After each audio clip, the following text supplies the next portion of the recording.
jour, je suis un témoin direct dans ces histoires. En 2011, à la suite d'un divorce compliqué, mes enfants, mes deux garçons, aujourd'hui ils ont 11 et 13 ans, ont été placés à l'ASE pour 4 mois. En 2012, un juge des enfants a ordonné leur retour à mon domicile. Nous sommes en janvier 2021. Non seulement mes enfants ne sont toujours pas revenus chez eux, mais aussi, depuis 2015, je n'ai eu aucun droit de visite à mes enfants. En 2018, j'ai organisé une visite clandestine à un de mes garçons. J'ai constaté que cet enfant a des problèmes de dentition. J'ai porté plainte contre l'institution qui les garde, en l'occurrence le FSE de l'Aigle. Depuis 2018, je n'arrête pas d'écrire, de porter plainte, de réclamer. Cet enfant n'a toujours pas été soigné. Donc, pour dire, parce que j'entends dire parler de l'argent, pour vous dire que moi, je suis témoin direct que les enfants pour lesquels les contribuables français dépensent 8 000 € par mois officiellement, en plus des produits de quête et de raquettes que ces institutions ont à travers chaque enfant placé, et je suis un témoin direct que ces enfants placés sont infestés de parasites, ils manquent des soins médicaux urgents, ils ne mangent pas à leur faim, ils sont habillés avec des habits de récupération qui sont quasiment à l'état de chiffon. Je n'arrête pas d'en parler depuis 2011 et pour cela, on me prive de mes enfants. Les institutions en charge de protection de mes enfants n'arrêtent pas depuis 2014 de me traduire devant des juges en pénal sans cesse. Je n'ai jamais été condamné. Donc on peut en réjouir, s'en réjouir que la justice en matière pénale en France, ça continue quand même à respirer, il vit. Mais en matière de la protection de l'enfance, la justice est morte dans notre pays. Ça, je vous le dis, et je le réclame haut et fort. Qu'on vient me juger pour cela, je donnerai des preuves. J'ai mis des caméras cachées dans l'audience des juges des enfants, dans de nombreuses audiences des juges des enfants, pour laquelle j'ai été présenté au 8e chambre correctionnelle du PGI de Versailles, je n'ai pas été condamné. Alors pourquoi? Tout simplement, j'avais enregistré l'audience du 20 janvier 2020 de mes enfants, au cours desquels on a supprimé tous les liens avec mes enfants. Donc j'ai enregistré cette audience pour la remettre à la cour d'appel de Versailles pour dire, regardez ce qui se passe dans ces audiences des juges des enfants. Eh bien, c'est l'avocat général de la cour d'appel de Versailles, de 7e chambre de la cour d'appel de Versailles, qui a porté plainte contre moi pour le principe d'avoir enregistré l'audience d'un juge des enfants. Mais cet avocat général ne s'est absolument pas occupé du contenu de ces enregistrements.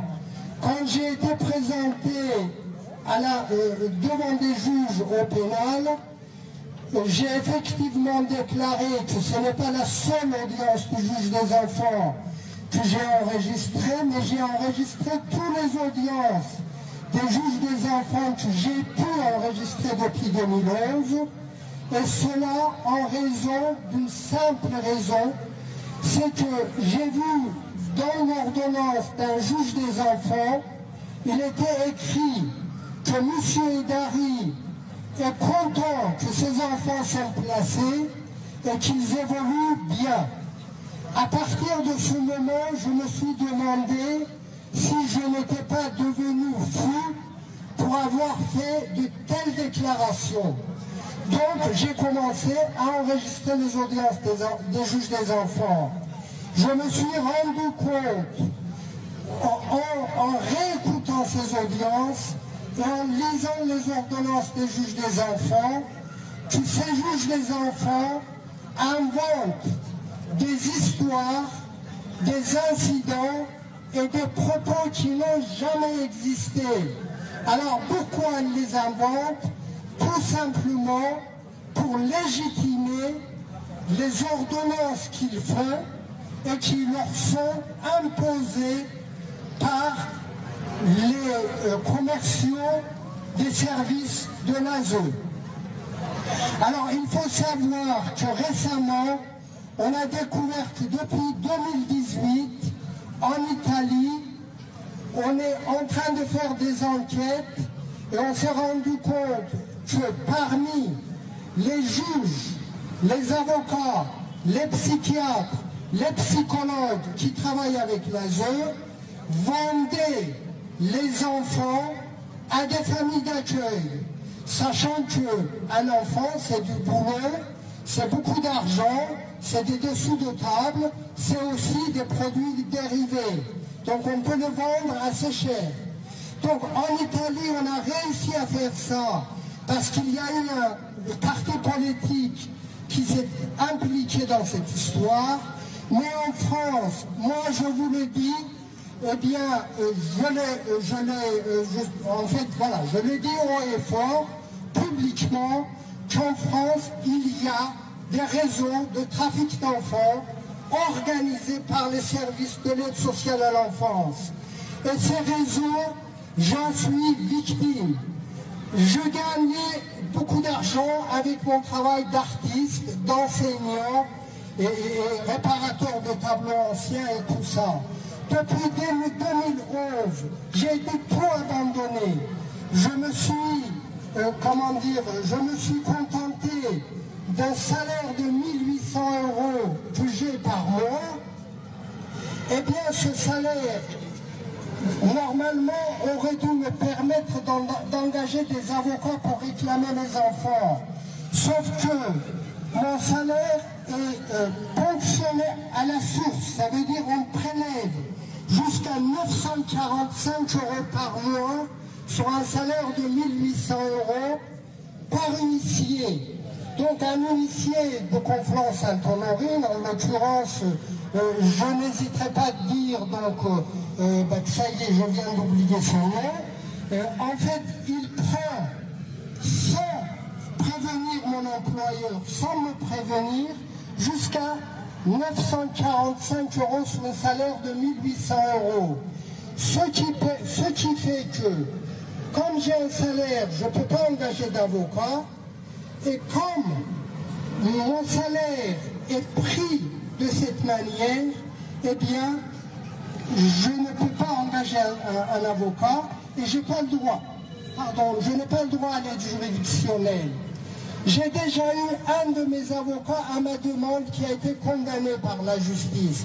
Mes deux autres avocats, mes propres avocats, sont en procès au pénal. Ça veut dire que l'avocat adverse qui était payé aussi par l'ASE a corrompu mes propres avocats. En fait, c'est une histoire de fou. Les citoyens français, si ils ne s'intéressent pas à ce sujet, eh bien les enfants placés continueront à subir les destins qu'ils subissent depuis des années, des dizaines d'années. Ça veut dire que vous avez à la fois un enfant qui rapporte beaucoup d'argent, qui est sans défense, soit il n'a pas des parents dignes, soit il n'a pas du tout des parents, et qui est complètement réduit au silence, qui est invisible et inaudible, et vous avez en face des procureurs de la République, des juges vous avez des avocats, vous avez des huissiers, vous avez des gens qui ont des relations, qui ont des bonnes tenues, qui ont beaucoup d'argent, qui volent l'argent destiné aux enfants et qui réduisent leurs parents au silence. Donc c'est pour cela que depuis 2011, j'ai quasiment abandonné toutes mes activités artistiques, toutes mes activités où je pouvais avoir des revenus, pour dénoncer cette situation-là. Et les citoyens français, s'ils ne s'intéressent pas à ces enfants continueront à 70% d'entre eux de sortir de cette institution, mise à la rue de cette institution, sans aucun diplôme, sans aucune qualification, et continueront à passer les restants de leur vie dans des hôpitaux psychiatriques et deviendront des clochards et des sans-abri. Et les plus célèbres, malheureusement, seront ceux que nous connaissons, qui ont fait parler d'eux en causant des attentats sur le territoire national depuis ces dernières années. Voilà. Et pour une part, quasiment tous les terroristes qui sont intervenus en France ces 10 dernières années ont passé par les services de l'ASE. Alors pourquoi ces enfants qui ont été payés à hauteur de 8 000 € par les contribuables français finissent par devenir des terroristes et prendre la vie des citoyens qui l'auront théoriquement élevés. C'est une question à se poser, et les citoyens français, il faut qu'ils s'intéressent à ce sujet. Voilà.